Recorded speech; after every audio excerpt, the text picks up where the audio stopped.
एक बार किसी बात पर अकबर बीरबल से नाराज हो गए और उन्होंने बीरबल को राज्य छोड़कर कहीं दूर चले जाने का आदेश दे दिया। बीरबल ने अकबर के आदेश का पालन किया और राज्य छोड़कर चले गए। कुछ समय बीतने के बाद अकबर को बीरबल की याद आने लगी। कई महत्वपूर्ण मुद्दों पर बीरबल का मशवरा अकबर को निर्णय लेने में मदद करता था, इसलिए बीरबल के बिना निर्णय लेने में अकबर को असुविधा होने लगी। आखिरकार उन्होंने अपने सैनिकों को बीरबल को ढूंढने के लिए भेजा। सैनिकों ने कई गांवों में बीरबल को ढूंढने का प्रयास किया, लेकिन बीरबल नहीं मिले। कई जगहों पर पूछताछ करने के बाद भी बीरबल का पता ठिकाना नहीं मिल सका और अकबर के पास सैनिक लौट आए। अकबर किसी भी सूरत में बीरबल को वापस लाना चाहते थे। इसके लिए उन्होंने एक युक्ति सोची। सैनिकों के माध्यम से उन्होंने अपने राज्य के सभी गांवों के मुखियाओं को संदेश भिजवाया। संदेश इस प्रकार था, 1 माह के भीतर हर गांव के मुखिया को 1 घड़े बुद्धि भरकर उस घड़े के साथ दरबार में उपस्थित हो। ऐसा न कर पाने की स्थिति में बुद्धि की जगह घड़े में हीरे जवाहरात भरकर देना होगा। अकबर का ये संदेश सैनिकों द्वारा गांव-गांव में प्रसारित किया गया। एक गांव में बीरबल भेष बदलकर एक किसान के खेत पर काम किया करते थे।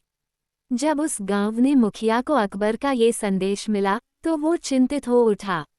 उसने गांव के लोगों की सभा बुलाई। बीरबल भी उस सभा में उपस्थित हुआ। गांव के मुखिया ने अकबर का संदेश गांव वालों को दिया तो सभी सोच में पड़ गए। तब बीरबल ने मुखिया से आग्रह किया, महाशय, आप मुझे एक घड़ा दे दें, मैं उसे इस महीने के अंत तक उसे बुद्धि से भर दूंगा। मुखिया के पास और कोई चारा नहीं था। उसने एक घड़ा बीरबल को दे दिया। बीरबल वह घड़ा लेकर किसान के उस खेत पर चला गया जहां वह काम किया करता था। वहां उसने कद्दू उगाए थे। उनमें से ही एक छोटे से कद्दू को उठाकर उसने घड़े में डाल दिया। बीरबल उस कद्दू को नियमित रूप से खाद पानी देने लगा और उसकी अच्छी तरह से देखभाल करने लगा, जिससे धीरे धीरे कद्दू बढ़ने लगा।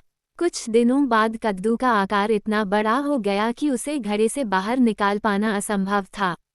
कुछ और दिन बीतने के बाद जब कद्दू का आकार घड़े के आकार जितना बड़ा हो गया, इसके बाद वह गांव के मुखिया के पास पहुंचा और वह घड़ा उसे देते हुए बोला, ये घड़ा बादशाह अकबर को दे देना और उनसे कहना कि यह बुद्धि से भरा घड़ा है, इसमें बुद्धि भरी हुई है। इसे बिना काटे और इस घड़े को बिना फोड़े उसे निकाल लीजिए। मुखिया बादशाह अकबर के दरबार पहुंचा और उसने अकबर को घड़ा सौंपते हुए वैसा ही कहा जैसा बीरबल ने उसे कहने के लिए बोला था। अकबर ने जब उसमें झांक कर देखा तो उसमें उन्हें कद्दू दिखाई दिया। वे समझ गए कि इतनी दूर की सोच सिर्फ बीरबल की ही हो सकती है। पूछने पर मुखिया ने बताया कि यह उसके गांव के एक किसान के खेत में काम करने वाले व्यक्ति ने किया है। अकबर जान चुके थे कि वो व्यक्ति और कोई नहीं बल्कि बीरबल है। वे तुरंत मुखिया के गांव गए। वहां किसान के खेत में जाकर बीरबल से मिले और उससे मनाकर वापस दरबार में ले आए। दोस्तों, कहानी अच्छी लगी हो तो इसे लाइक करें, शेयर करें और चैनल को सब्सक्राइब जरूर करें। धन्यवाद।